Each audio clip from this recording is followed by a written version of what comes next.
You're 16 years old, man. This is great. This is fantastic. I love it. Keep doing that. Keep going out and, try. But when you try something, go all in on that. That's where learning how to build relationships is important, because what business should I start? Any of them. Start them all. Anything. Start them all. Lemonade stand, lawn mowing. Lots of numbers. Lots of numbers. Lots of numbers, Gummi. Lots of numbers. Always numbers. It's all about the numbers, isn't it? It's always about the numbers. That's your little marketing campaign's about numbers, right? Well, everything is. I just had a guy, just got off the phone with a guy. There seems to be like a Google business profile thing going on right now. Yeah. Like people are freaking out. Why is that? What's the freak out? Because they hire people that cold call them and think that it's a great idea to hire these people to manage their business profiles. So like this one guy that I just talked to, pest control. Yeah. Been growing consistently 100% year over year, right? Started at 45, went to 90, did 180 his third year. He was like, oh, at this rate, I'll hit 250. Yeah. Right. And 90% of his business was coming from his Google business profile. Wow. So he's like, oh, I'll give this random company that called him, control to help me do even more. Oh, man. Well, he just called me today and he's like, my phone hasn't rang for 7 weeks. And I'm like, wait a minute, you're in pest control. Like right now should be your busy season. Yeah, no kidding. And he's like, yeah. And I'm freaking out a little bit. And he's like, now I'm running negative. He's like, I have X number of dollars in fixed contracts, but my expenses is like a couple of grand more. He's like, so I'm running at a deficit right now. He's like, so I desperately need to get something in. Oh, man. And I'm like, well, SEO is not going to be your short-term answer. Yeah, it doesn't happen that overnight. is not. So I told him, go sign up for Google local service ads. They're phenomenal for like small local businesses that qualify for it. And that's going to be like, that's going to solve your immediate problem, right? Because you only need like 8 contracts and then you're breaking even. If you get 12 contracts, then call me, because right now he's doing certain things, right? Like right now it's mosquito and ants and whatever else. But come like September, October, it turns to the rodents. Right. So I'm like, if you get your Google local service ads up and running, run that for 2 months, get your base level revenue to where it needs to be, and then call me in like June. And then we'll start working on the rodent campaign that will then be ready by that time. And then once we get your rodent customers and that for pest control, then in September, October, we start working for the following April and March. And he was like, why didn't the other guys tell me this? And I'm like, they should have. Like if they understood the pest control business on any level, they should have known that right now is not a time to do SEO. Right now is a time to do hard advertising. So what was it that caused him to stop losing sales? What did they do? Oh, so the profile went to unverified. Right. So you have to go through the process of verifying it. It's not a big deal. We have to do it. It's a simple process, but he didn't know. No. So what happened was he had originally had his home address on there, right? Because that was his base. So he had rented an office and he updated the address. And a lot of times when you update the address as the business owner, you have to re-verify. Right. A lot of people don't know that. You're better off having someone else suggest it than actually changing it yourself. But anyway, because he had this other company doing it and it went unverified. So he went in and verified it and they're like, oh, since it had your old home address, we just went ahead and made you a service area business. So he went from ranking in the top 3 spots in like a 8-mile radius around his address to barely ranking at all for his Google business profile. And I'm like, there is no magic bullet that I can do at this point in time. Undo that, right? Like I can't undo it. I can revert some of it and start reworking on certain things, but I can't undo what they did. Did you ask him, why did he do this? So apparently the company that he talked to specialized in doing this for pest control businesses. Oh, do they? They do, apparently. Apparently they specialize like in I would love to know who some of their clients are, because I want to know what they do that they don't specialize in. How bad is it then? Yeah. But this is not uncommon at all. Like that's the thing is, you have all these businesses out there that specialize in industries, right? And this guy was spot on when he called me. Like he had educated himself enough that he knew that like his website and his Google business profile worked together, right? Like he understood that much. So he had been trying to do things on his own on his website, thinking that this company knew what they were doing with a business profile and it would be good. Well, he wasn't quite capable of building out his pages on his website correctly because he knew what he was supposed to do in theory, but not what it was actually supposed to look like. And then this company was messing up his Google business profile at the same time.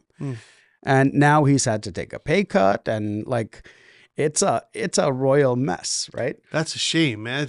I mean, it happens. I had another electrical guy calls me was it last Friday? No, Tuesday, right? Yeah. So 4 days ago. Hey, we don't know what to do. We're searching for our business and we can't find it anywhere. It's not ranking on business profiles. And I'm like, okay, where are you physically located? And he tells me. So I go on and I pull our little tool and I'm like, okay, if you search electrician near me, I'm like, you should be ranking somewhere between number 6 and 8. And he goes, oh, look, there I am. I'm number 7. I'm like, okay. I'm like, where's the other guy that you say? Or so he's like, he's down in like Hatboro, right? Which is 10 miles away, right? And I'm like, yeah, you're a 20 plus, which means you're basically not visible there. And I'm like, but if you go to New Britain or Doylestown or any of these places, you're ranking in the top 3. And he's like, well, we haven't gotten a phone call in 4 weeks because we changed our address and had to do all this stuff. And I'm like, yeah, your business profile was in limbo because you did what you were supposed to do, but sometimes that causes issues, which is why we find ways around it to minimize the issues. So I went in and did a couple of things and literally 4 hours later, I get an email. We finally got our first call this month from our business profile. So the moral of the story is don't move. Yes. No, I'm kidding. No, but if you are going to move, there's obviously some things you got to do beforehand. Yes. Or after, right? Like it doesn't really matter when you change the address. It matters how you change it. I really don't think people understand. And you and I are in several networking groups together, and it's amazing to me how the non-technical, non-marketing people don't understand how important Google business listings and all those things. They don't understand how important it is. Nope. They don't get it. And the only time it freaks them out or they start paying attention is when the phone stops ringing. Yeah. Yeah. It's My interesting, phone right? hasn't rang in 7 weeks. Where were you 5 weeks ago? I know. So that's the interesting thing, right? So the guys, and I end up talking to people about this stuff. And then I go, okay, so you should probably be spending, I don't know, call it $2,000 a month on your marketing and taking care of your digital presence. And he went, $2,000 a month? That's a lot. And I'm like, how much money did you not make last month? And he's like, well, I'm having to lay off 2 guys. Yeah, right. It's more than $2,000. That's way more. That's way more than $2,000 you're losing in business then. Yeah. He goes, I never looked at it that way. Of course not. No, not when business is good. It's when it stops. Marketing is an employee. It is. It's an employee. Yes. It's an employee expense. Yeah. It's just like you would pay an employee something. You got to pay to have your marketing done too. Correct. Right. Like, but it's you're right. A lot of people don't understand how important it is till they lose it. I have the endless stories. I'm sure you do. I have a water purification guy. Same thing. Just doing phenomenally. Yeah. One day his profile went like kaboom. Couldn't. Went missing? It went unverified, right? No. So he tried to verify it and it kept getting rejected and it kept getting rejected. And I'm like, please don't do it one more time because if you do it a third time, it locks it and I can't challenge it, right? Yeah. So I went in and I looked at it and I'm like, okay, this profile, even though it has reviews, doesn't really look legit. Like it had like company, what he does, right? He had no hours listed. He basically had his phone number, his website, 15 reviews, and that was it, right? So we went in and completed the entire profile. We went in and in this case, it was his home address. So we made him a service area business. We modified all of it. We sent it. We gave the whole written explanation to Google as to why it should be restored. And 7 hours later, the profile was restored, right? Okay. But the problem was all the reviews were missing. Ah, So now we had to get in touch with Google and tell them, hey, I need you to restore the reviews. They're all gone. So they restored the old profile with his home address on it. So I went and deleted the other profile because apparently they made a duplicate when they restored it. Okay. So I had to go delete the other one and then give this guy access to his new, Right. which was technically old. his old. And update the address. No, Oh, now his address? address is fine and he's verified. Oh, okay. But like when I tell you, I'm pretty sure Google doesn't even know half the time what's going on with these. They just, it's probably all AI I was randomly gonna say flagging it's probably stuff. AI Yes. stuff, and then Yep. people, and then human beings look at it as like, I don't know why Yeah. that happened. So like I found out that if I'm challenging something, if I use certain words during the challenge, automatically restored, like within Wow. hours, right? If you don't put that in, it can take days. Yeah.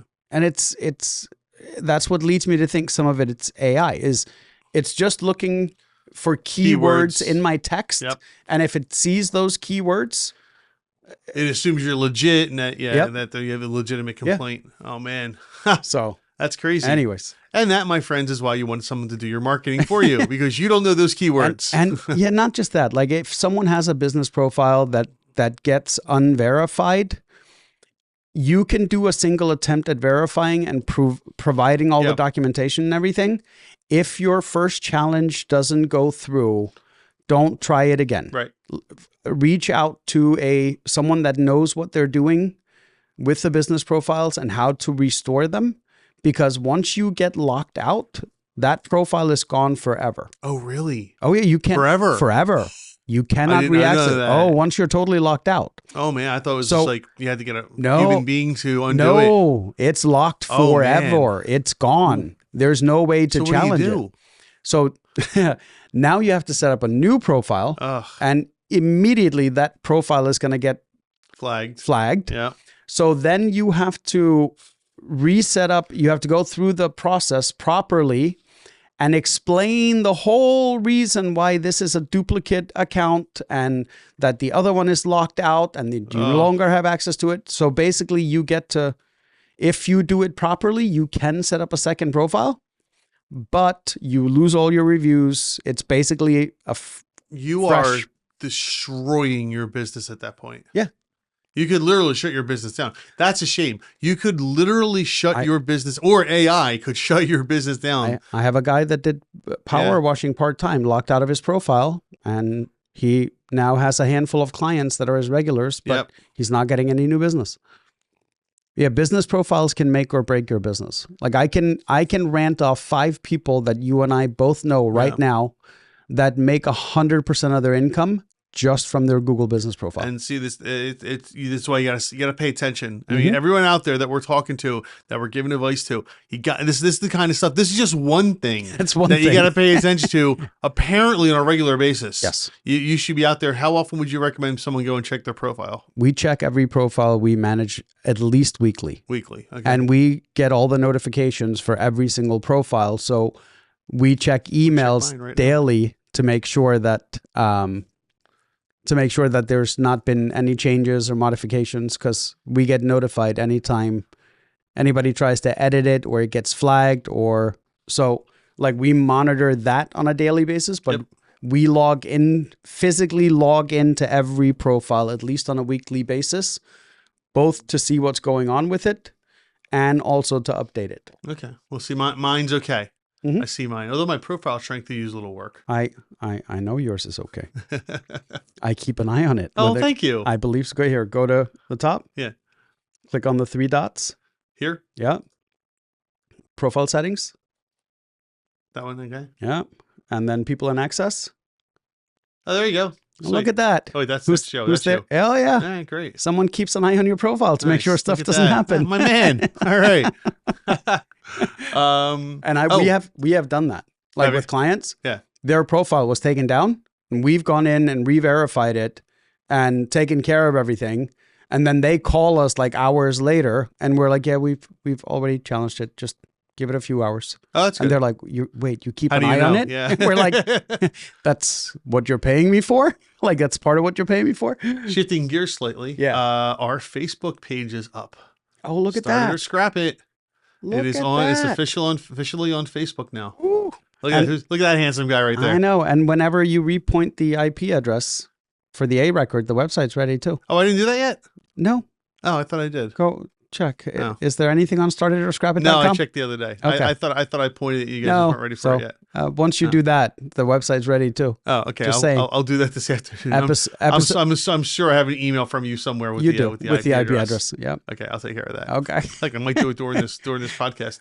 And then we wonder why small business owners aren't keeping up with things. Right? Like this is our stuff. Yeah. And between the have two a of hard us. time And keeping up with it. No. All right. So we're on YouTube. Yeah. We're on Facebook. Yep. We are on Twitter. X. No. Yeah, we're on X. TikTok. And where else? And then we had the audio only. We have it on Spotify. Yeah, it's on Spotify. It's on iTunes. It's on. We are on iTunes. That's right. Oh yeah, yeah. Yeah, we're on all the major podcasting platforms. Very cool. Yeah. So we're in a lot of different places. So Yeah. make sure you pick us up. We're everywhere all the time. We're everywhere you want to be. So very cool. All right. So speaking of podcasting and actually podcasting things, let's get into it. Oh, we should probably do that too. What's that? The whole podcast and the stuff we normally talk about. Oh, you want to do that too? I think so. You sure? Yeah. All right. Well, let's do it today. Just today, though. Just today. We'll do the actual podcast. Before we start. Okay. So, we don't have a sponsor or something, do we? Oh, no. We got that. Where did you get this? Oh, my God. Where did you get this? And it's not fake. All right. So that's the 2023. All right, listen. We don't have sponsors for the show or anything like that yet, but I have to. Well, we're waiting for Arizona. Yeah, we're Arizona to contact us at some point, apparently. I have to explain to the people watching what this is. All right, so this is, all right, I'm going to close the box and show them. All right, so this is Sam Adams' Utopias. All right. And a buddy of mine, his name is James Rodriguez, told me about this about 5 years ago. And I was like, I never heard of it. He goes, oh, you've got to find it. It's really, really hard to come by, but it's spectacular. And I was like, all right. I was like, I'm a beer guy. I like it. He goes, it's more than a beer. It's really, really strong. Okay. Now, in fact, if you look at the label there, it says 28%. Okay, so it's much better. It's more than a beer. But anyway, I wound up finding it one time in New Jersey, and I took it home, and I was like, all right, what is this? And I opened it up, and this bottle is just... It's a gorgeous bottle. Look at this. The bottle itself is worth it. I mean, it's incredible, this bottle. And when you drink it, the only way I can describe it is it's like if you started off with like a bourbon or a whiskey, right? And then it has like a cherry flavor to it. Yep. And then somehow, and I don't know how it does it, it finishes off like a beer. Like a stout almost. Like a stout, yes. Yeah. And I don't know how it does it. It's the most unique Yeah. tasting thing I've ever So had. I was explaining to someone, it goes from being a whiskey to being a sherry to being a beer. Yes, sherry as well. Yes. All in one sip. Like it's the weirdest thing. Weirdest thing. And they only make, And it's what do they make? 7,000 bottles of this, I think? 7 or 10,000 a year or something like that. So that like they're hard to so get. So hard to come by. Yeah. So this is the 2023. And they only do it every other year. Yeah. So 2025 will be coming out this fall. Yep. Wow, I cannot believe you found this. Look at you. Dude, that's fantastic. I was able to snag one. We are going to... I couldn't believe I found it. We're going to enjoy this one day. When I called the store that said they had it, they're like, we shouldn't have it. Yeah. And I'm like, your website says it does. Can you check for me? Yeah. And he's like, yes. So he goes back and he goes, yeah, we have one, which is odd because we lottery these off. Like they're in our raffle. Like we never have them in stock. They're hard to come by, man. They're really hard to come by. So I found out apparently what happened was they did the raffle and someone didn't pick it up. Oh. So they didn't re-raffle it. It just went back into, but it takes months because you have like 6 months to claim it or 8 months to claim it. Oh, so they sit on it for all that time. Right. And then once you don't claim it, it goes back into their inventory. Well, a year after the raffle, nobody's looking for them anymore. Right. Because like why would you? It was sheer coincidence that I happened to look for it. So they come out usually in early to mid-October. By the beginning of November, you can't find them anymore. They're gone. Correct. And even in early to mid-October, good luck finding them. Oh, yeah. But by November, there's like you almost have no Oh, yeah. chance. If you think finding like Pappy is hard, Oh man, try finding one of these. One of these. It's incredible. Mhm. I gotta tell you, if I didn't have to do some work after this, You'd and I'm pop an this attorney, open. I can't do it. But if I didn't have to do some work after this, we would be enjoying this Mhm. right now. But that's an incredible find, man. It's I a love it. special occasion. All right, we're gonna bottle. leave that right here. I don't know if the cameras can see it or not, but I don't care. Okay. We're gonna leave it right there the whole You, show. you just want to see it. I just want to see it. So All right. So anyway, speaking of the show, yes. let's get into it. Now let's get to the now show. let's get into it. If you're enjoying the stuff we talk about, we'd love if you would just like, follow, possibly share this with someone that's thinking about getting into business.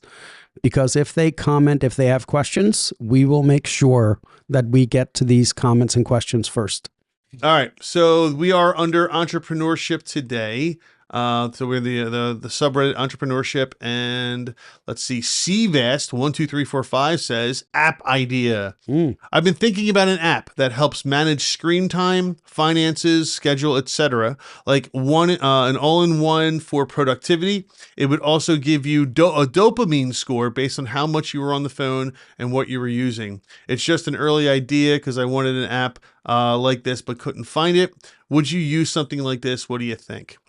So that's kind of cool. I mean, they have, I mean, all of these things exist individually. Yeah. And I'm sure there's a bunch of them that have a few of these things put together. But I like the idea of the dopamine score. That's kind of cool. Yes. Because what that does is, so I don't know about Android, but on Apple, every week, I think it's on Sunday night, I will get an alert that tells me what my screen time was for the weekend. Oh, if yeah. it was up or down. Android, Yep. the same thing, Yep. right? What Yeah. apps I used for how long exactly, they were open. right. Yep. And that's actually very telling because you realize, oh my God, I spent 8 hours, 10 hours, some people 40 hours this week on the phone. Think about that, right? When they say you spend, 3 years of your life in the bathroom, right? How much is on the phone? My brother-in-law got that report the one time. I was sitting with him Sunday afternoon. Yeah. He gets it. And I'm like, hey, pull it up. Let me see it. And it was 112 hours. Come on. So in his defense, there's no defense for that. There is a defense. So like when he goes to the office and he sits at work, his phone is plugged in next to him and he's playing podcasts on YouTube. And do they count that? That counts. Oh, I thought it had to be interactive. No, because okay. as long as the screen is on. Oh, I thought it was interactivity. Nope. So he's running his screen on YouTube for 8 to 10 hours a day. Well, yeah, okay. And listening to YouTube. Well, sure. That's 70 hours right there if you're doing it 7 days a week. But when I first saw that number, I was like, dude. I'm like, dude. And then when he explained to me, well, it's, he'll play 9 podcasts in a day, but he's not looking at his screen. He's actually just listening. Right. Right. So what's that? 140, 120, 168 hours in a week? Yeah. Right? He's 112 of them on the phone. That's a lot.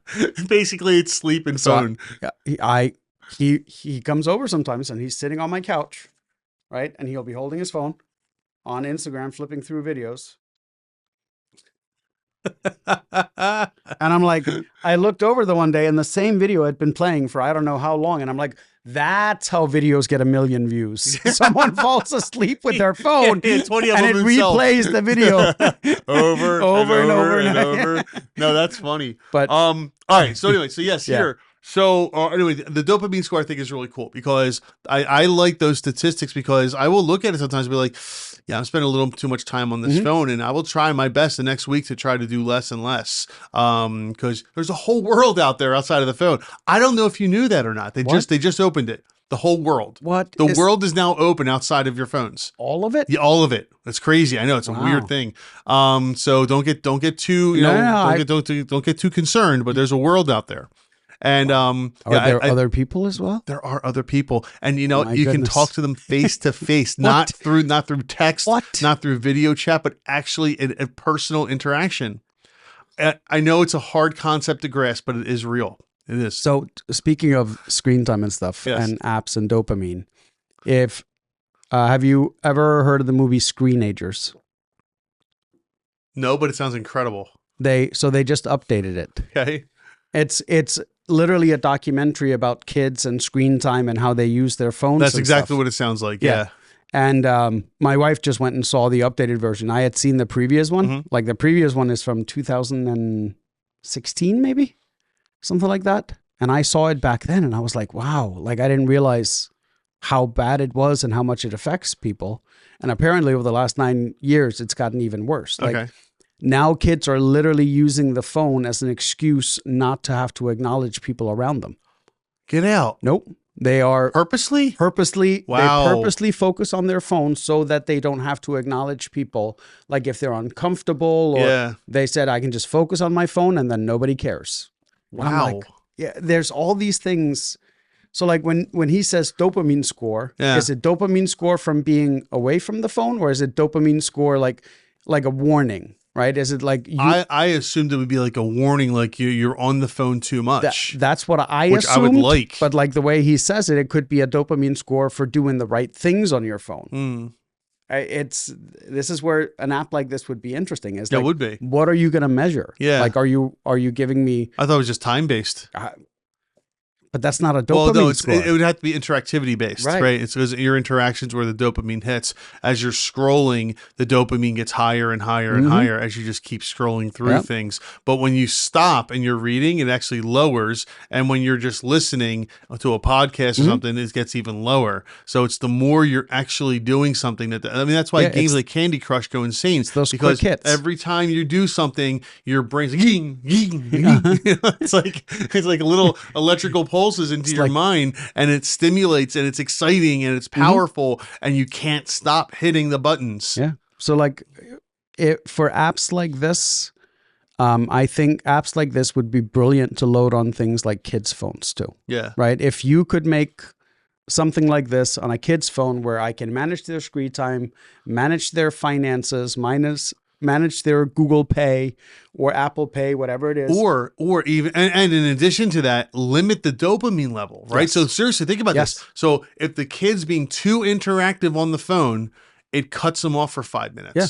And that will lower the levels. Or I 30 like that. minutes. Or whatever you Please. need. Yeah, Right. whatever you want to set. Yeah, it's because it's That's like a cool idea. because it's like an addiction. It right? is. Oh no, it's not like an addiction. Yeah, so it is an addiction. Yeah, so like We yeah, have to we have to be able to freely admit that if it's you- an addiction. Yeah, if you could set it so that it does that, like if for a kid, Yeah. because I watch my brother-in-law's daughter, and I'm like, you've been on the phone since you got here 6.5 hours ago. Like you have literally not put it down. You went and sat in that corner because there's a charging cord so you could keep it charged and be on the phone. Like other than saying hi when you walked in, you've been on that phone.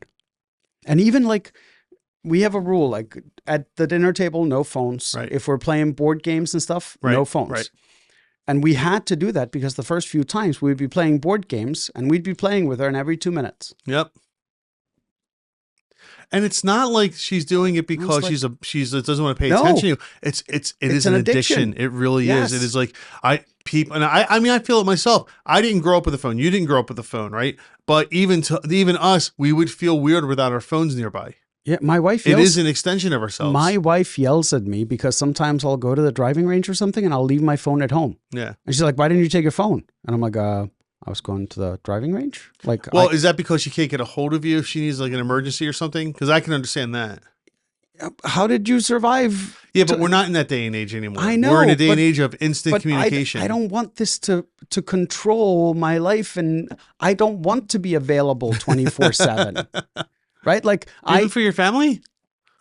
I don't know. That one I'm okay with. no, If my wife needs to get a hold of me, she should be able to get a hold of me. yeah, but like if it's a true emergency, yeah. But if it's really a true emergency, Call she's- 911. Yeah, exactly. Right. What am I going to do? Exactly. Right. Like It's an old Stephen Wright joke. I'm 20 minutes away. Like, what do you want me to do? If it's that urgent, if you need to rush to the hospital, you're not going to wait 20 minutes for me Yeah. to, and then leave me a note. And guess what's going to happen when I come home and see the note? I'm Right. going to come to the hospital, right? Stephen Wright had a joke about that years ago. He said, I was filling out a job application. It said, who to contact in case of emergency. 911. I wrote, doctor. What the hell's my mother going to do?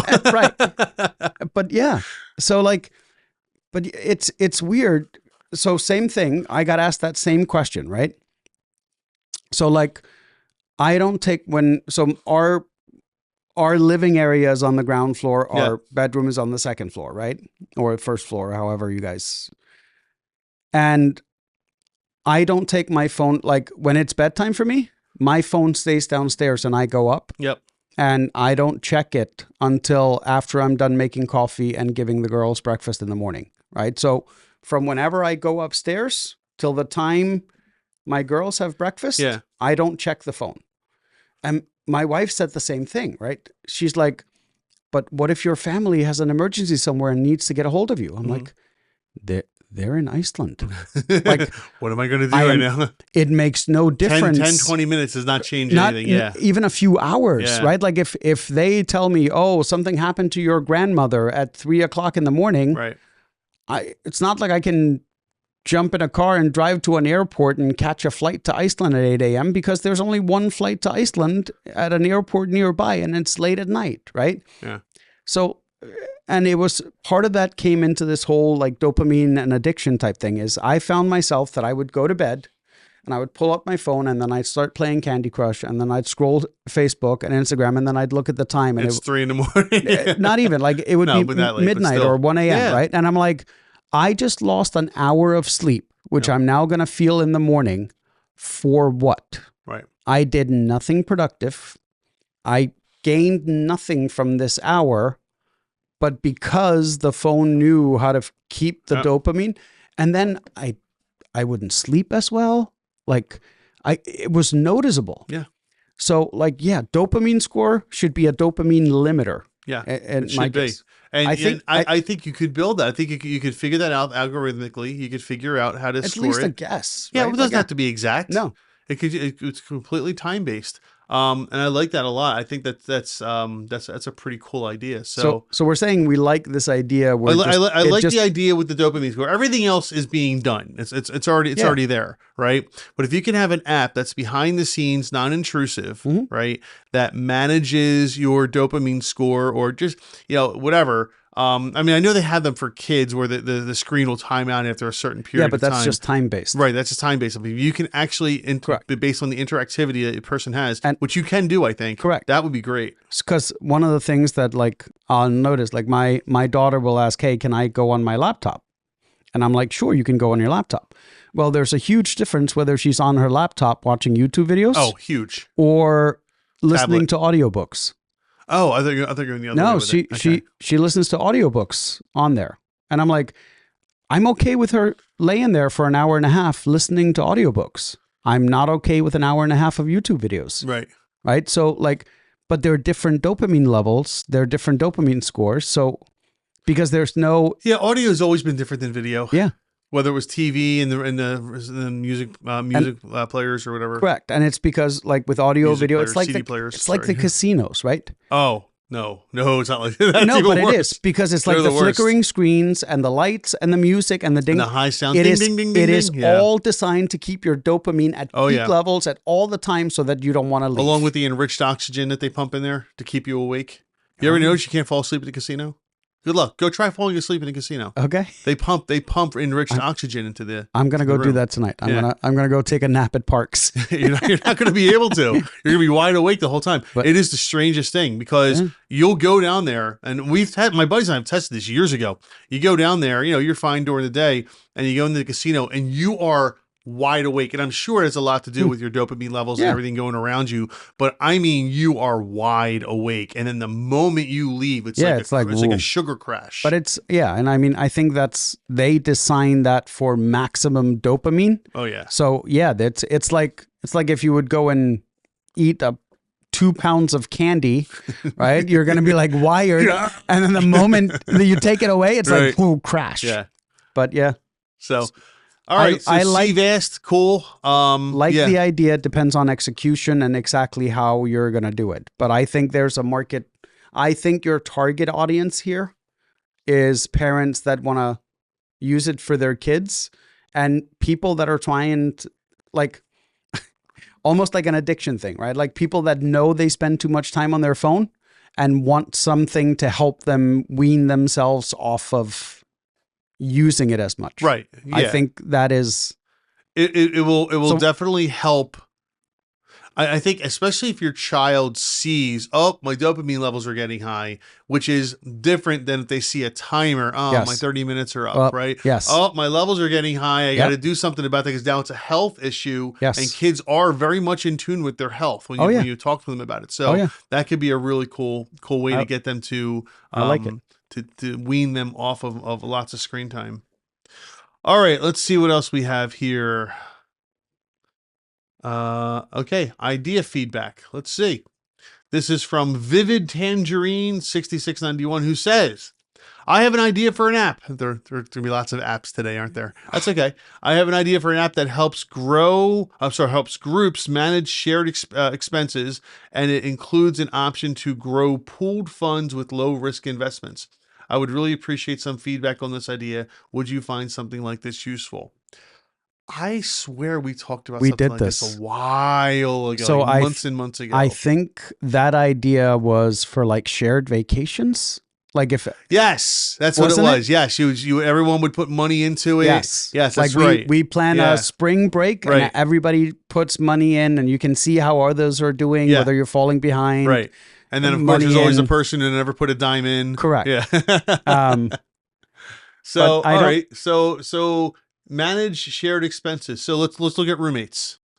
Okay, take roommates Yeah. for example. Okay, so you have 4 people to an apartment, Yep. and everyone's it has shared expenses, whether it's the rent, utilities, what have you. Okay, Perfect yeah, example. great example, right? So yeah, I could absolutely see an app like that being very useful. Instead of everybody just trading Venmo and stuff like that, Yeah. you could have an app where the shared money is pooled.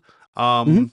I don't know where or how, but that could No, absolutely so work. think of it like a payment system Yeah. almost, right? So or like an online banking almost. Mhm. So everybody has this one account and you go in and you set everybody's supposed to contribute Right. $500, right? By this date. So everybody contributes and then on the 17th of the month, rent gets pulled from this account. Okay. Um, Yep. your electricity gets pulled from this account, right? And if your electricity bill is a little low, you have some extra funds in there. So if everybody overpays by $100, that's now a kitty that's in there. Mhm. And then that goes into what he's saying, like a low risk fund. Mhm. So the money left over basically starts pooling for everybody. I like this That's idea. kind of a cool idea, right? I And you can set reminders on it. So if you haven't put your money in yet, it can be automatic withdrawal. Yes. You can do a lot of things like that, which is actually kind of cool. it's a And we discussed before that you don't have to be a bank to do this. Remember No. we had that conversation? We Well, never looked into it. If you are holding on to their money Yeah. and making investments on their behalf. Well, that's a different story. But that's what he's saying is no, I know that. You I'm can grow talking about pool- just the pooling of the money. Yeah. But if you're going out and making investments on their behalf, well, now you gotta be a broker for that, don't you? I don't know. I think you do. I don't think you can do it without being a broker. You could do it with crypto. Right? So like if yes, crypto is not regulated like that right. here. So if this True. was like call it a Coinbase. Wait, I don't know. I thought No, there was a new rule about so that. hear me out. So if this was like a Coinbase, right? Yeah. So everybody chips in and everybody chips in $500 a month, but instead of it being held as US dollars, it gets held as like Polkadot. Yeah. Right? And or any other one that Any other coin. that actually accumulates It could be interest. tethered. Yeah. Correct. So like right now I think Polkadot is at 9.97% APR. Now, the danger of that is that it fluctuates, right? Yeah. But you could say, okay, there always has to be X dollar amount in USD, and whatever is left over in this pool at the end of the month when it gets replenished gets invested into Bitcoin or Polkadot or right, and then at the 15th of every month it pulls it out. Well, some of them are locked, but so you would need something that accumulates interest but has a short Debonding period. Yeah. Yeah, So- bonding periods and debonding periods. That's true.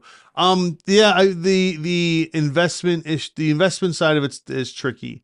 Yeah. Depends on what you want to do. Everything else about it is a brilliant Yeah, it's idea. a cool idea. Even like, Because then, I'm getting my pilot's license soon, and you can go into these groups where mhm, a group of people own a plane, yeah, right? It could be the same thing. That's your managed you expenses for a group, correct. right? Yeah. Maintenance expenses, fuel And expenses. and if you're not doing the funds with low risk, then basically you're just an escrow service, Yeah. right? So you're no longer regulated as a bank or an investment. Now, how do you Yeah. monetize? Subscriptions. Subscription based? Yeah. If you look, if you have think of, because once again, solve problems, right? So you have 4 roommates and you're tracking who paid what when, Yeah. bank You're accounts. keeping an Excel spreadsheet or Is something like this that if you're worth, lucky. so would this be worth $5 per user per month? Yeah, probably. Probably, right? Like if you're doing this to run expenses for an airplane, $5 per month per user for this would, you know, pale in comparison to how easy you're making it to manage who paid, who didn't, who contributed, who Yeah. didn't. Like, this is one of those, you found a problem and you found a solution to the problem. Right. So there is a way, anytime you solve a problem that I honestly think is bigger than people realize. Because like I had a roommate years ago and I couldn't remember whether he paid me, because like he would pay me every paycheck. So it'd be Okay. like, here's $80, here's $100 here. And then at the end of the month, I was like, I'm not even sure how much he gave me this month, right? Like, cause like I didn't write it down every time he came in and handed me $80 towards. So like in this case, it would be easy because I could just tell him, Venmo it to the shared account. Yeah. Instead of handing me cash, just And there's a record send of it. it now. Correct. Yeah. And now I can see and it automatically tells me when you've hit your limit. And if you pay more, it just goes towards next month. Yeah. Right. Like, Yeah. I think this is actually a brilliant concept. Oh no, it's great. I And do wonder if there's anything out there like it. I have to imagine I don't there's know. something out there maybe. we haven't heard of it. So I haven't heard of it. there's room in the market. Is that the rule? If Gummi hasn't heard of it, it doesn't exist. If multiple people haven't heard of it, it normally means that there's a hole in the market. There's a hole in the market. Even if it's out there, you could be Correct. more of them. Yeah, Yeah. That's true. All right, so Vivid Tangerine, cool. We're 2 for 2 today. I know. Ooh, this is scary. And they're both apps. Interesting. All right, let's see what we have here. Moving on. Okay, this is a legitimate question. This is from M. Ballard Co., who says, what's the hardest first step? My friend is starting his first micro SaaS and said nothing is harder than getting that first customer. What were your hardest first steps when building your business? Getting as an attorney, so I'll do both sides. I'll do the when I was the software developer and the attorney. The attorney side, getting a client was not difficult. It's never difficult. Getting a paying and good client is a different story. Getting a client is not difficult as an attorney. Everyone has issues, and especially when you're first starting out, you want to help everybody, and then you quickly realize you can't. Yeah. Unfortunately, you just don't have time or the financial resources to do it. I would say for the attorney side of things, the most difficult thing was understanding the industry, meaning, especially from the court system point of view, understanding procedures in court, because even though they teach you civil procedure in court, they don't teach you civil procedure. Even though they teach you civil procedure in law school, they don't really teach you civil procedure, not the stuff you really need to know. Right. That was probably the hardest thing for me. From the software side of things, yeah, getting clients was tough, but building something to show those clients, here's why you want to work with me, that was more difficult, I think, because there's a million different more than that, types of software you can build. And when you want to show a client what you can do, they generally want to see something that's relevant to what they want. Mm-hmm. And you can't go out and build everything. So sometimes it's hard to have enough stuff in your library or your portfolio, so to speak, that it speaks to that new client that may want to work with you. How about you? So for the software side, yeah. I think the best way to get new customers is by start getting a bunch of beta testers that are in the industry and let them help sell it. Right? That's one of the ways I like personally. Um, but yeah, getting your first paying customer is hard. Getting your first free customer is easy. Yeah. Um, for us on the marketing side, when I first started, I mean, marketing is always seems hard to sell the idea of someone to, because like they don't understand how it works or why they should do it, right? Yeah. And I always ask them like, okay, so when you started your business, how did you get started? And they're like, well, I went out and I talked to people and all this stuff. And I'm like, okay, did you wrap your truck? Yeah, of course I did. Did you start getting more jobs from wrapping your truck? Yeah. Okay. And then did you start putting up lawn signs when you were working on someone's property? Yeah, of course I did. I'm like, that's all marketing. Like all of it. You're just doing it. Like we're just talking about doing it on a bigger scale, reaching more people. Right. But getting that first marketing customer that I got, I actually ended up getting it through networking, and it was a landscaper. And for him, it was pretty easy. He was looking to go from one crew to two crews. And he had already done some marketing and wasn't happy with the company he was using. Yep. So he asked me if he could test us out for 6 months. And I was like, of course you can. And that was 12 years ago. So he's still testing us. He fired you on the spot, huh? He's still testing us 12 years later. Still testing you out?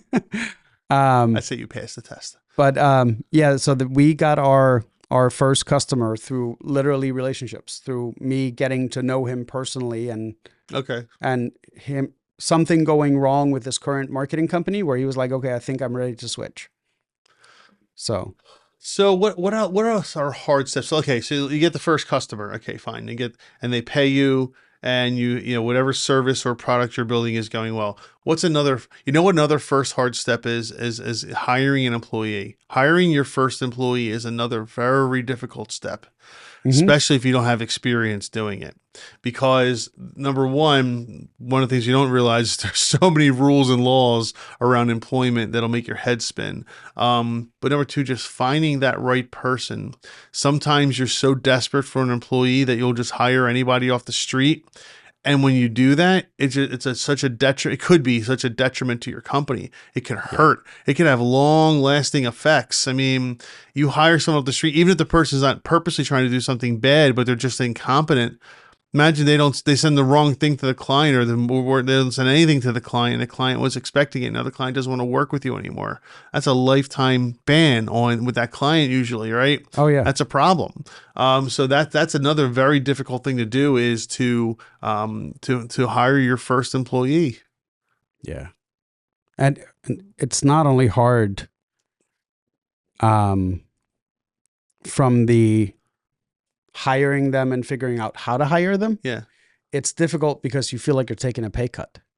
Yes, that's right. I remember that feeling. Like, this is my money. I'm giving to somebody else. Yes. I don't like that. I know. Now it's different. But. Correct. But yeah, that first hire is like, wait, I have to give them my money? Yeah. Like I'm taking a pay cut so that I can pay someone else? Yeah. And initially it's a direct hit. Unless you're like in a full ramping process and you're like, I need someone because I have way more clients than I can handle. Right. And I would lose clients if I didn't. But most don't hire at that stage. They hire when they're getting like busy. And yeah, I remember that feeling where I was like, I have to give this up. Like, really? Yeah, you're right. I remember that. It's like, oh man, it's my money. It's a weird feeling. That's my bills. That's my food on the table for my kids. What happens if I don't get a new client next month? Right. Like that's now terrifying. I'm making less money. Yeah. So yeah, but people often get stuck on that. Like I believe that business owners get to a certain point and then they get into this cycle where they're comfortable, they're making enough money, there's enough renewal. And now that initial risk we took when we hired our first employee, all of a sudden doesn't seem worth it. No. Right? Because you're like, I'm good. Yeah. Like I don't need the risk. Yeah. And they stop growing. Right. And that can go on for years, sometimes for the lifetime of the business. But I mean, it's probably one of the many reasons only like 5% of businesses ever cross $1 million or 10%. Like it's a really low number. But I think that has a lot to do with it. We just get into this mindset of like, no, I'm good. I'm not willing to give up. Like, I'm not willing to take a pay I don't cut even to- look at that money as my money anymore. I don't In either. fact, when I'm trying to make So- sure, I've paid, because when I'm running payroll, making sure that there's enough money in the payroll account, I look at that as just that's just paying another bill. So again, Yeah. it's not my money anymore. I don't even look at it like that. I It's know. weird. It's weird how it shifted, that dynamic shifted over the years. But you're right. When you first start out, that's my money I'm giving somebody else, man. I'm not happy about this. I know. But you're never going to grow without employees. You're just not. You got to have employees, and hiring those employees can be tough. I mean, look, you and I talk about it quite often. There's so much trouble finding employees. I can't find an administrative assistant. It's been 7 months. Oh, I may have found someone for you. Oh, is that right? Yeah. I hope so, because Yeah. I can't find No, anybody. No. Oh, hold on. Her name is. Hold on. She texted me. She showed initiative. She showed initiative. Yeah, I'll tell you about initiative in a second. Go ahead. No. But she like legit. She is currently the administrative assistant for a school district. Handles all the kids that don't show up, kids that are late. Sends out all the follow ups. Yeah. Like has to stay organized. Data entry. Yeah. Understands And what, she's numbers, looking for a new calendars. job? Yeah. Oh. Yeah. Well, it's hard to call me. I'm gonna do that. I just had to make sure that I still had her number. Oh, okay. So So, all right. Here's how. All right. So I'm starting a new business line. You know about it. I'm not going to go into it here, but I'm starting a new business soon, and I'm already looking for the person who's going to run it for me in a couple of years, right? Yep. Once I grow it and grow it up and such. And I had an idea. I was like, you know what I'm going to do? I'm going to pull the I'm going to find someone who I can get them in a grassroots level, entry level, right? Have them work with me every day. Have them learn the legal side. Have them learn the software side. Have them learn everything about it. Okay. And build them up over the next 2.5 years to the point where once the business is moving forward and I feel comfortable, they can start running a bit with the business. Okay. So I've had that job posting out, and it's very clear what's going on. And I've had quite a few interviews, and only a couple of people that really seemed like everyone else is like, oh, I need a job. It's like this isn't for you, right? But I had this one guy, and I'm like, are you sure? So I want this. I want to do this. I want to grow, and I want to run that, and blah blah blah. He's like, and then I gave him a very, very simple assignment, because I asked him a question. I was like, well, tell me about leadership. What does leadership mean to you? And he really didn't have any good answers, right? I said, okay, I want you to do me a favor. And it was on a Thursday. I said, go home, go watch 8, 10, 12 hours, I don't care, of Gary Vaynerchuk and Simon Sinek and a couple of these other guys, and then come back to me next week and let's have another talk about leadership. Scheduled the interview, confirmed it, never showed. Yeah. That's how badly he wanted it. yeah. So here's the thing, right? So I have this theory that the same people you look for to buy a franchise Yeah. are the people we're looking for that we want to run our businesses. Yes. But on one side, if we don't give them skin in the game in our business, they're not going to stick around, which is why for franchising for them is also an option, because now they have skin in the game. Yeah. But finding the person that you're even willing to offer equity to, because you're looking for proof that they really want it. And sometimes I think it's that catch-22 that they're looking for something in order to be more driven to do it. Yeah. Right. But you're right. Like I've talked to people too that I'm like, hey, just go look at these couple of things and then call me next week and we'll settle things. And not a peep. Not a word. Not a word. Not a, hey, I can't make it. Hey, I'm sorry. Hey, I took another job. Yep. Okay, great. That's fine. All excited talking to you, and then they Yep. And that has been almost every interview, if not every interview over the last 6 to 9 months for various positions here. That's crazy. That's the world today, man. Do you know what? Then again, I've said this before. Like we put out ads for jobs, we get 30 applications, we send 10 follow-up emails, we may schedule 6 interviews, and 3 people show up. Yeah. And out of the 3 people, one is a is even worth talking to. Correct, right? Yeah. And then now it's the question, like, we literally have a kitty. Are they going to show up for the second interview? Right? Like, it's a Right. betting pool. I know. And so the question about hardest first steps, again, that's another hard step is getting employees, man. It is not easy. It is not as easy as it used to be, where you put a job posting up and you'll get a bunch of people that are qualified. It really is. You know, my friend said to me the other day, I was looking at my buddy Joe and I was telling him the story. He goes, "Oh, Mike, you're doing it the wrong way." I'm like, "What are you talking about?" He goes, "You're looking for people to come to you. You got to go to them." I'm like, "What do you mean?" He goes, "Go call your competitors. When someone answers the phone, say, you looking for a job?" He said, "I do it all the time. It works great." He says, "You have no idea how many people are so miserable at their job." Oh, yeah. So you start calling around law firms when the girl answers the phone or the guy answers the phone, talk to him for a minute. "You looking for a job?" I was like, that's actually brilliant. I like that a lot. That's like me recruiting the Yeah, telemarketer. that's true. But you weren't looking to that time, but you weren't out there trying to do it. No, but I had been thinking about it, right? So when the guy called, I'm like, I really like this guy. Yeah. Like, so like, if you don't ask, Yeah. right? So, the answer is always no. the answer's always no unless you ask. That is true. All right. So anyway, who we had this M Ballard Co. Yeah, man. There's a few things that are hard steps. I wouldn't even look for the first hardest step. There's a bunch of hardest steps out there, and as you grow, you'll run into more and more of them, right? But you'll get over it. You'll figure it out, and But it's good to ask those questions of people because it'll help prepare you for when you do eventually hit those walls. What do you do about it? So, good luck to you out there, and let's see what we have. Oh yes, me. This is all me. I like it. Okay, Here we go. All right, see ya. Bye. I'm gonna take a nap. This is from adig22, who says legal formalities for your startup / small business. I'm researching the challenges startups face with post-incorporation filing and compliance. For those who have set up companies, what were your biggest struggles after registration? I'm exploring building a simple tool to help founders manage ongoing compliance without spending a lot of money. Would love to hear your experience. What would be the most useful for you, such as autofill tools for filing, compliance calendar, etc., like an assistant to keep your company formalities on track, much like a secretary would.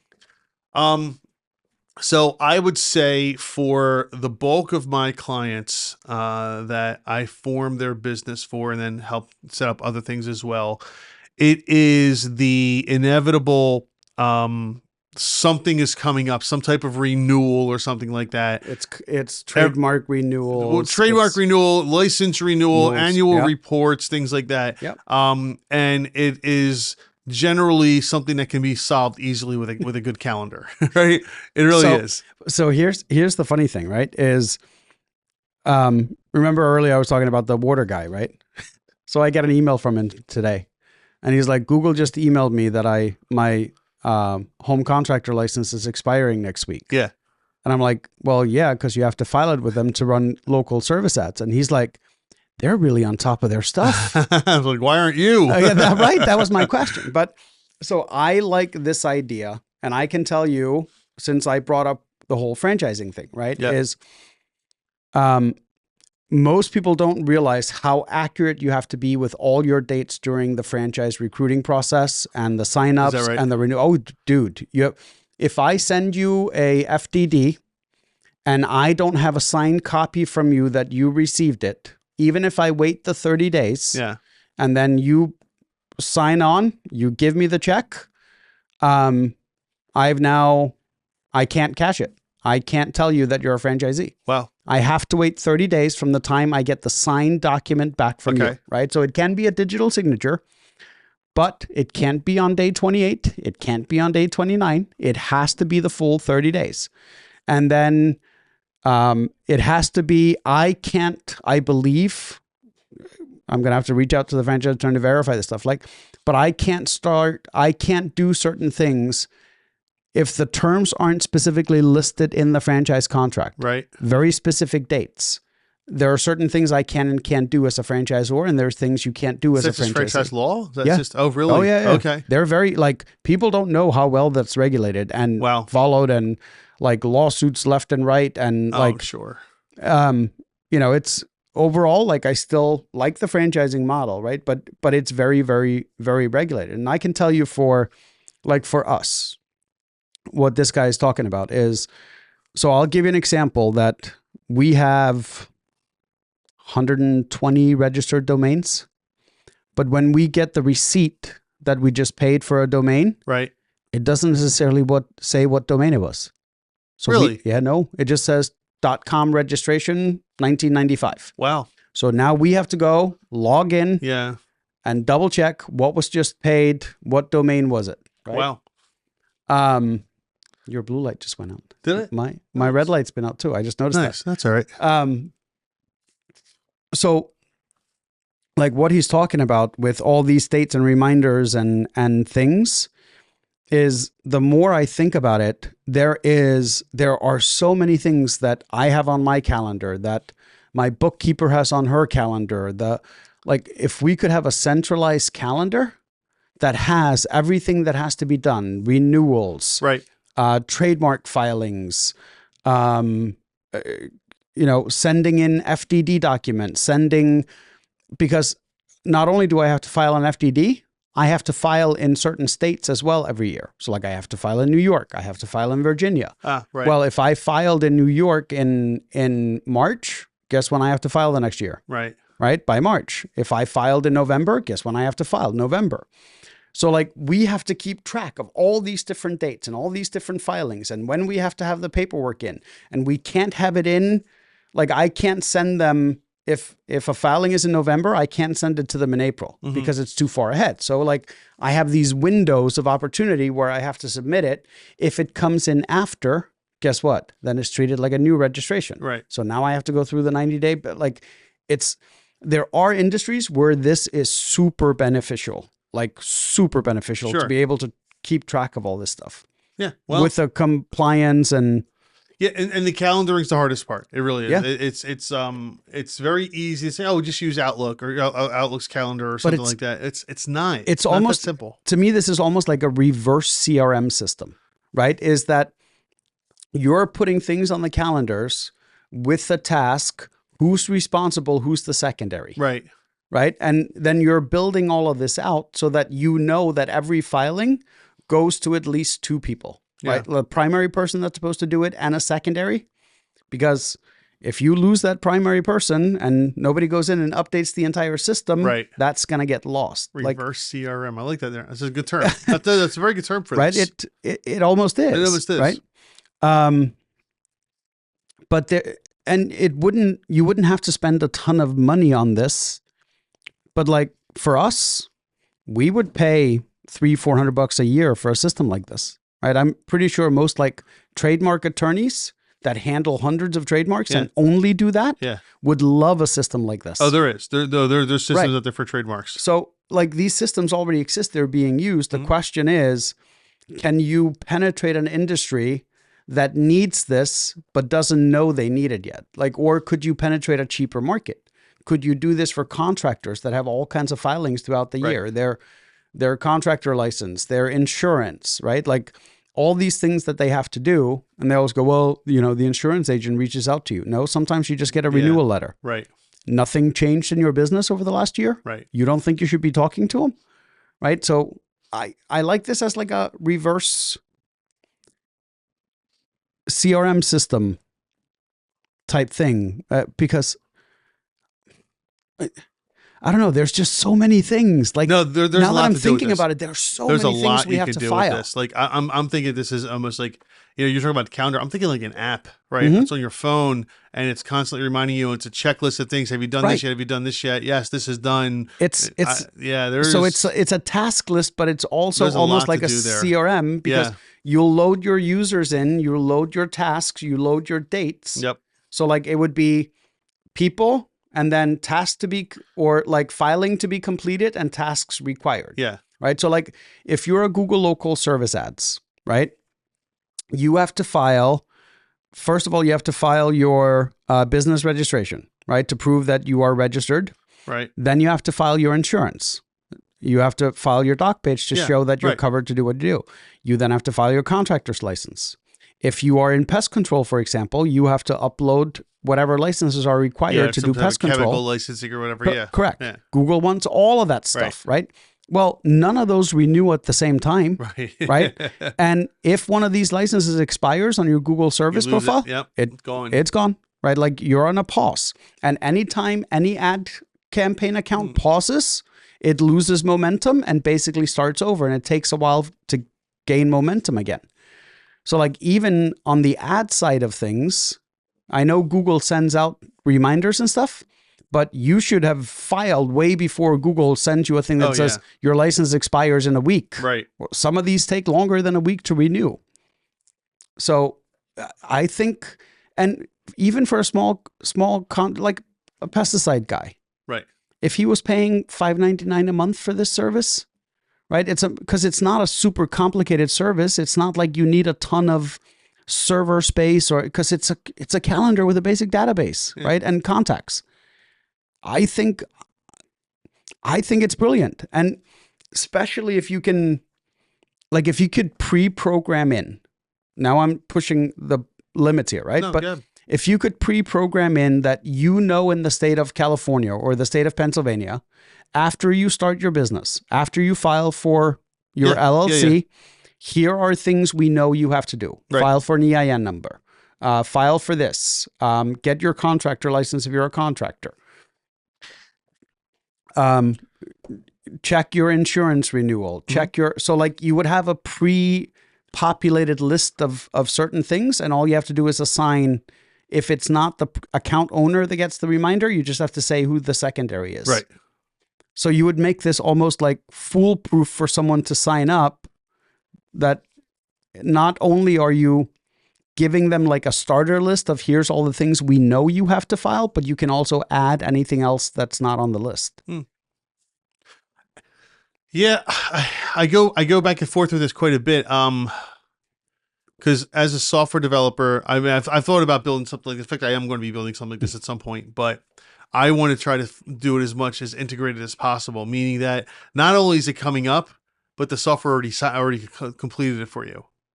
Yes. Right? Has to be through like an API or something like that, but I'm trying to figure out how to do that. But even just the reminder is helpful, right? So you can always have it evolve. Like a lot of software didn't start with having all the API integrations, and like they developed over time. Sure. But like, I'll give an example, like payroll systems. Okay. So payroll systems generally, especially if you're like a PEO, they have to connect to the IRS, and then they have to connect to individual states that you're in, right? Well, Pennsylvania may have a completely different API than New York. Oh, it does. I know. They do, right? So like you could start by saying, hey, we're going to build this, and then we're going to have the API available. You start by being just a reminder system, and then you see a third of your clients are in Oklahoma. Well, do the API integration for Oklahoma because it's going to serve 30% of your customers. Yeah. Then look at what's my next largest group. Oh, it's Texas. Then do the API for Texas, right? Or build an aggregator. If you want to do that. I would. That's what I would do. Correct. It's exactly what I would do. But either way, like you have to start somewhere. You have to start getting those first paying customers before you get into, like, building an aggregator is not cheap. When you're doing it on that scale? Yeah. Well, as you get a new customer in a new place, you add them to the aggregator. Yeah. You don't do it right from the get-go. Right. And for people who don't know what an aggregator is, basically think of it as I could either integrate into the IRS's API and then the Pennsylvania's API and then to New York and then into Delaware, et cetera. Or I can create a central API and that API integrates into each one individually, but the applications only integrate into my single API. So there's one set of calls, and those calls will then translate into each individual state or federal body. It's like a translator. Yeah. Yeah. So, but yeah, anyway, either way you do build it out, right? Like you still have to start, and that's how I would start with this is build the reminder system. Yeah. Figure out whatever filings have to happen in each state. So that those are pre-programmed in. Because a lot of people don't know. We've had this conversation all the time. Oh yeah. Wasn't there just a window cleaner here the other day where you were like, oh, they haven't filed for their... Yes. They didn't even know they were supposed to, yeah, right? they need a home improvement contractor's license. Yeah. But if they would have signed up here, it would have sent them, hey, by the way, please put in the date of your contractor license. Right. They would have been like, what license? What license? Do we need it? Click here for more. Yes. Right. Right. So it becomes almost like a helpful tool to anybody that's starting a business that wants to know what additional paperwork do I have to file. Yeah. And I think people are willing to pay for that. I agree. I think they are as well. So anyway, yeah, a tool like that, a Dig 22, sure.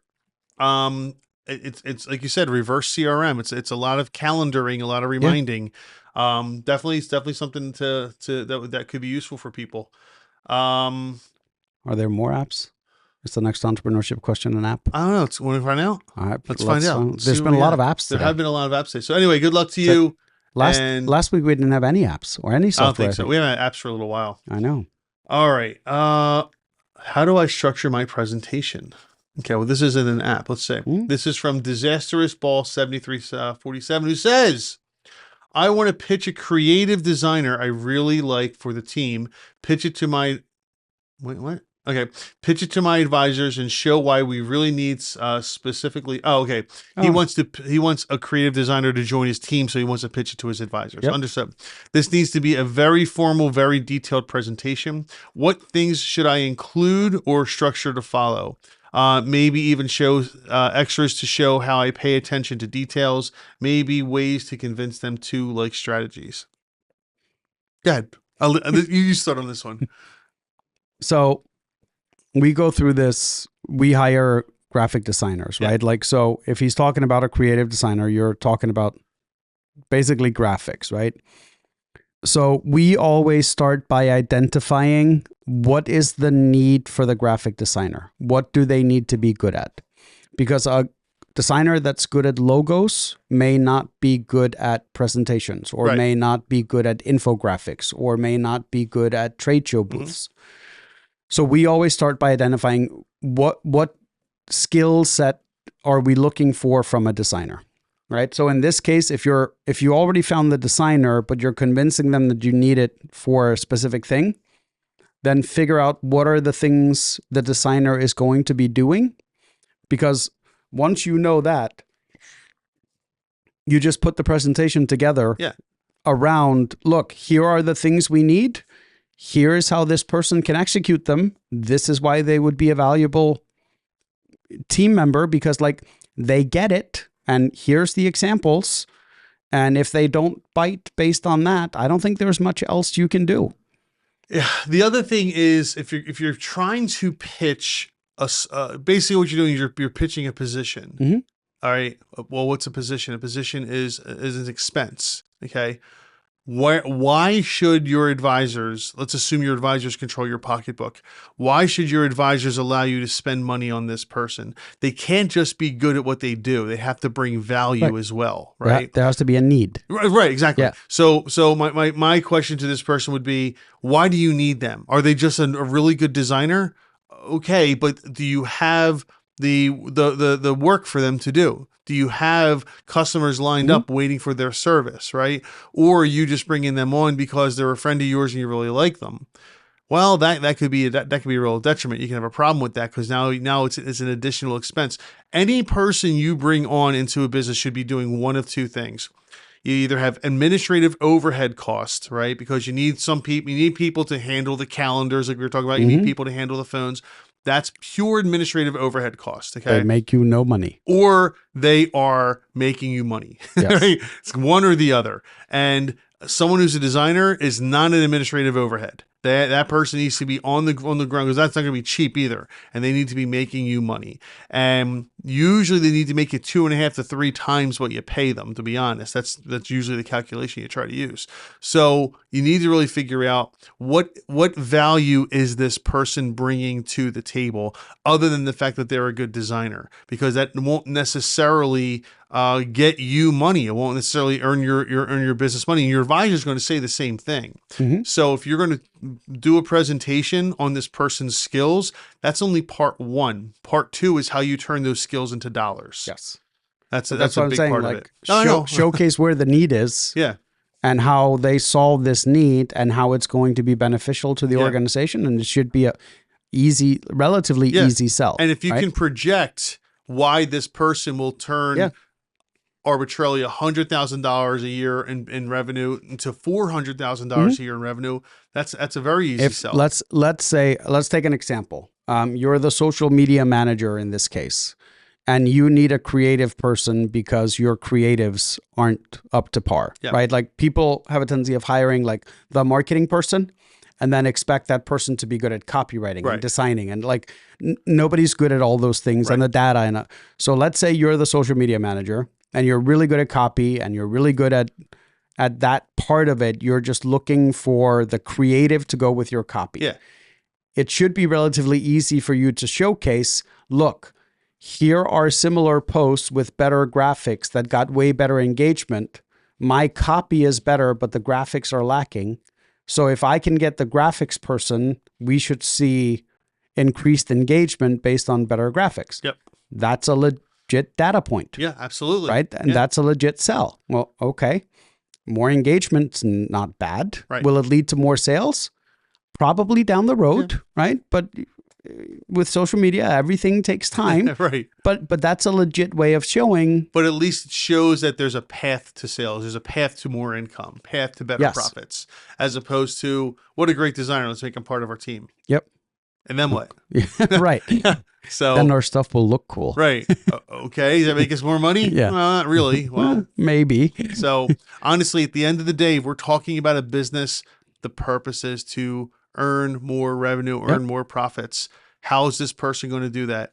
They don't have to be a great designer to earn you more money. No. If they are a great designer and earn you more money, even better. Yeah. Right. So that is what I think you're missing from your description here is what you're trying to do. It's not just what they can contribute, but it's how they can earn that company more revenue.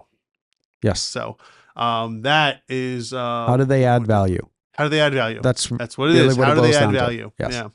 So disastrous ball, that's what you want to look for. Because like and that's what you want to get across. Because like an admin person can add value. 100%. Right? Yeah. So like that's, I think, what's the value proposition? Okay, so let's talk about an admin person. How would an admin person add value? So for example, in our case, when we hire in admins, they free up time that other people now don't have to answer the phones, now don't have to file paperwork, that don't have to remember to order stuff. Like I'm freeing up valuable time from someone else. You usually. Yes, right? Or possibly even someone else, right? So if I can free up them to create more money, then the admin is essentially creating money through proxy. Yeah. So let's say you pay your admin $50,000 a year, right? Just for round numbers. So you have $50,000 a year, and you pay your graphic designer $75,000 a year. Okay. It would be the other way around. Fine. You pay your admin $75,000 a year, and your graphic designer $50,000 a year. Okay. Fine. But when your graphic designer is designing for your clients, they're earning $150 for the company, right? $150 an hour, whereas you're only paying them $25 an hour if they're earning $50,000 a year. So by hiring that admin person to take the work off of the graphic designer, answering calls, going through papers, etc., you're allowing now the graphic designer to spend more time at that higher billable hourly rate. Right. And that's where the admins and stuff, even though they're overhead, that's where they bring value to the company. And a lot of people just don't see that. They don't see how important that is. Right. And they think of admins as nothing but overhead. But I mean, every business needs, whether you want to call it secretaries, administrative assistants, whatever you want to call it, every business needs that. They need that assistance because you got to take a lot of the paperwork and stuff, calendar reminders, things like all that's got to come off the people who are driving the business and bringing in the revenue. Yeah. So anyway, disastrous ball. There you go. Good luck to you. I hope you make a beautiful presentation. Put it in the comments. We'd love to see it. Love to see what you did. All right. I think we have time for one more. Yep. Let's see. I'm just looking at, it's going to be in the 60s for the rest of the night. Sorry. Yeah, but it's going to be like 80s over the weekend. I know. It's going to be really hot this weekend. Dude, we are doing whiskey night at my house tomorrow night. Yeah. Tomorrow night? What time? Yeah. I don't know. He normally shows up between like 7:30 and 8. Is that what this is for? No, that's for you. That's for me? Yes. Why? I mean, thank you. I really appreciate that. But you wanted a bottle of this too. Why do you think I handed it to you? You have another bottle of this? Did you get two? Did you think I was just rubbing it in? Did you get two? No. Then you need to keep this. No, I don't. You will appreciate this far more than I will, ever. Thanks, brother. I appreciate that. I wasn't just showing it to you. I was just happy just to see it.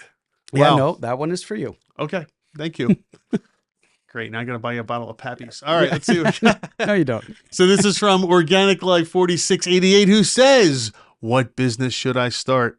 Any of them. Start them all. Anything. Start them all. Lemonade stand, lawn mowing, concierge service. Oh, I like it already. I'm 16. Good. Yes. And I've been trying to start different business models for about 3 months now. The main one I started was trading, which I did for about a month consistently, but I figured it wasn't for me and I want to try something different. I don't know what you mean by trading. Are you talking about like trading stocks or Bitcoin or trading cards? I'm not sure. Sneakers. I've been trying to get into e-com now for the past week or two, and I've started one store that's selling digital products that has made about $200, and I want to learn a skill that's in high demand or even just continue with e-com. What would be the smart thing to do? Smart thing to do would be to pick one thing, focus on it, learn marketing and sales. Once you learn marketing and sales, you can plug in any product behind it. Because marketing and sales are completely interchangeable. It's just what are you selling differently? Yes. It's all you gotta do is what is the product you're trying to push and what's the product you're trying to sell. And if someone wants to argue with that, you can look at Amazon, you can look at Zappos, you can look at Macy's, you can look at any of these stores. They all started selling one thing. Yeah. Amazon started with used books. Zappos started with shoes. Macy's started with clothing, and then they expanded from there. I didn't know that. What? Macy's started with clothing. Yeah. I didn't know that. Yeah, they were a clothing store up in New York. Huh. See, I didn't know that. Yeah, I thought they were always a department store. I'm pretty sure they started as a clothing store. I completely believe you. I just didn't know that. Well, now you're making me question it. Well, while Gummy's looking that up. No, so you're 16 years old, man. This is great. This is fantastic. I love it. Keep doing that. Keep going out and, try. But when you try something, go all in on that. Don't, you said you tried it for 3 months, the trading. Never mind. They started as a dry goods store. A dry goods store. Okay. Yep. And then expanded from there. Okay. They became so they pioneered the idea of the modern department store. Get out, really? Yeah. I thought that was like Gimbals or something like that that did that. Apparently, it was Macy's, huh? So good for them. Maybe that's why they're still around. But yeah, so at the end of the day, like, spend more than a week or a month on something. Well, that's what I'm saying. So you did about 3 months. You did 3 different things models, in 3 months, and you tried for about a month. You gotta give it more than that. It's not going to happen that quickly. Yeah, this is not your cell phone and dopamine levels. Right, right, right. Yeah, you got to give it more time than that. Yeah, realistically, that's what you're going to learn. Yeah, even if you start, like, if you want something that's going to be in high demand, marketing and sales are always in demand. Always, right? The reason you see people today, like, we can take any of them, Alex Hermosi or Tony Robbins or what's her face that does the buy boring businesses? Forget what her name is now. I'm not sure. But like all of them come back to the basic concepts is it's about your skill set, not about the product, right? Like once you learn the skill set, you can interchange it with any business or product. Yeah. If you learn how to run a laundromat, you could probably run a retail store. Right. Right? You could probably run a multitude of businesses if you learn how to run one properly. Once you learn how to run a business, you can really transfer those skills to many other businesses. I mean, even the ClickFunnels guy, right? They almost stopped with ClickFunnels because it wasn't working. They almost gave up. And that business almost didn't exist. Yeah. And then there was a VC or something that saw what they were doing and was like, you're selling this the wrong way. And had them go out and start doing conferences and shows. And like a few years later, the business was worth like buku bucks, right? Yeah. But it was because they were really good at the development of the tools. They were really bad at the selling of it. And then he started mastering the sales and the copy and the email marketing and all those things, right? Like actually using the tools he was building, Right. and then they exploded, right?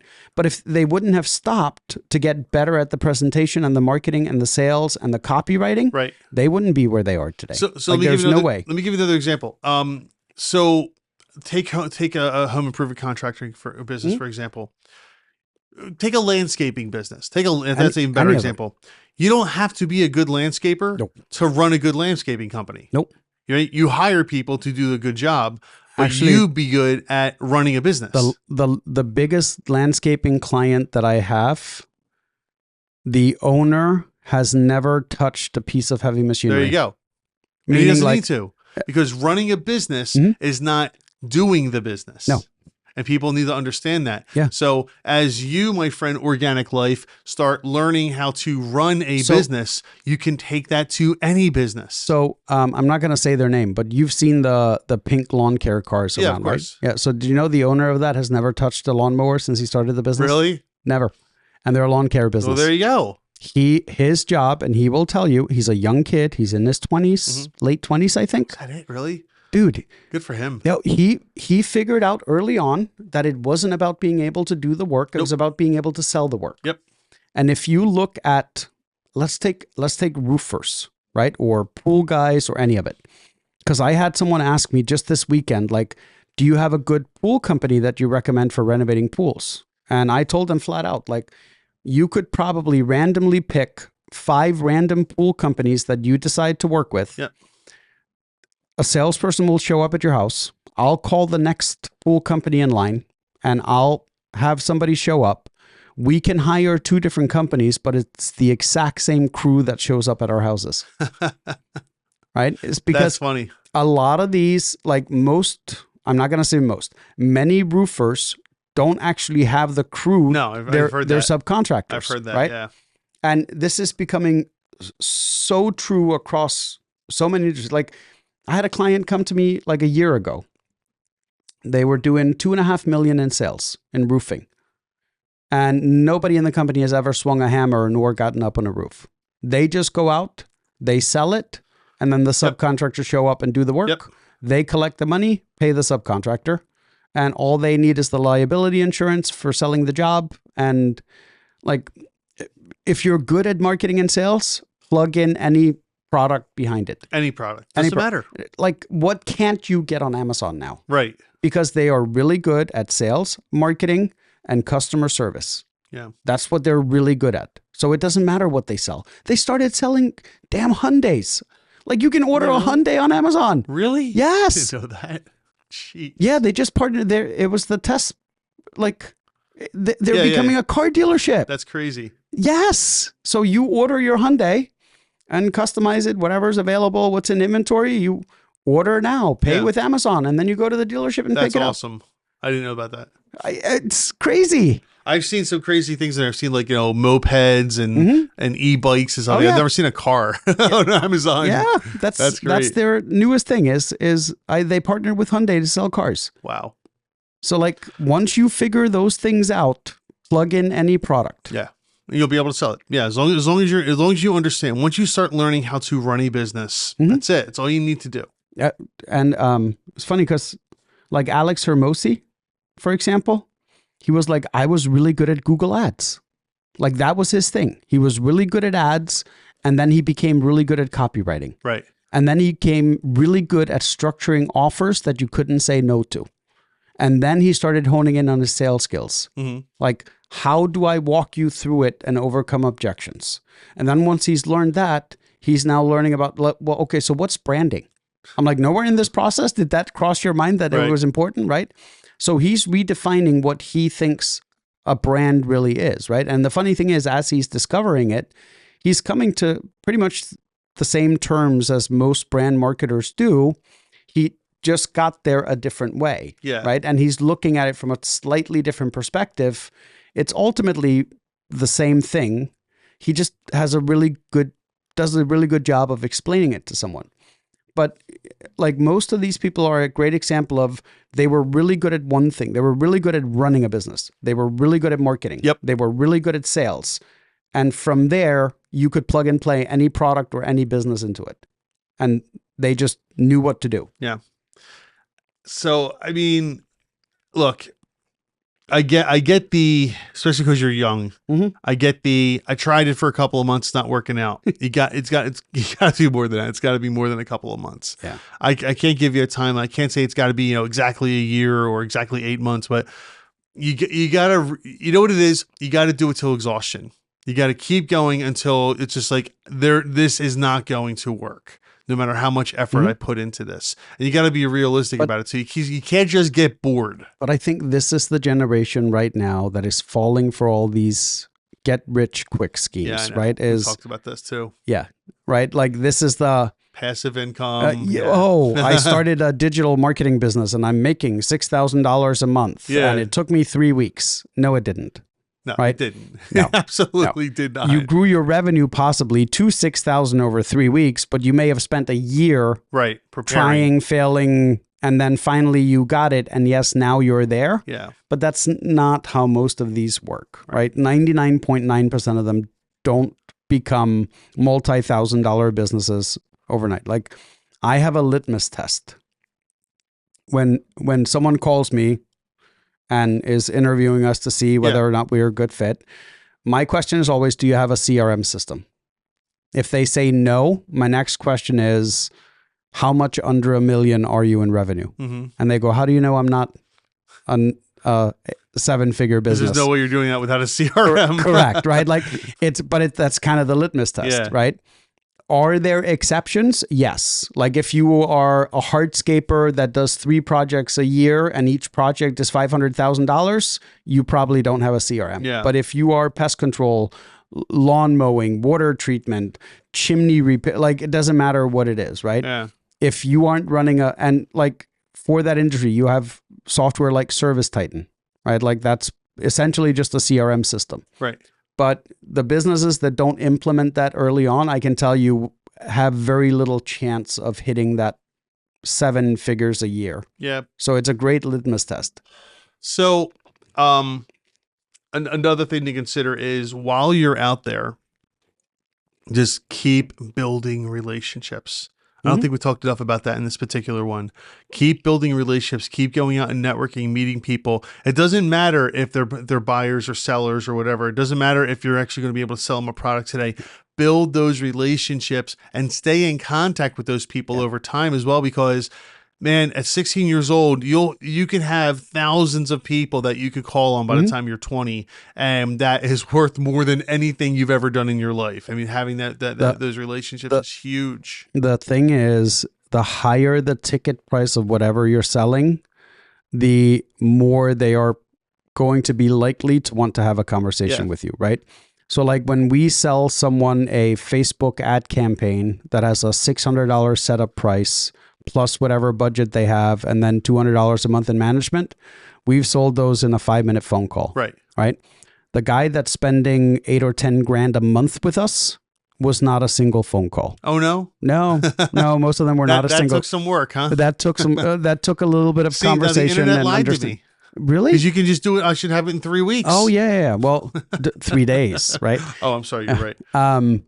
But yeah, and that's generally the rule, right? Is the level of trust needed to close a $10,000 deal versus a $1,000 deal is completely different, especially if it's monthly, recurring, all that stuff. Yeah.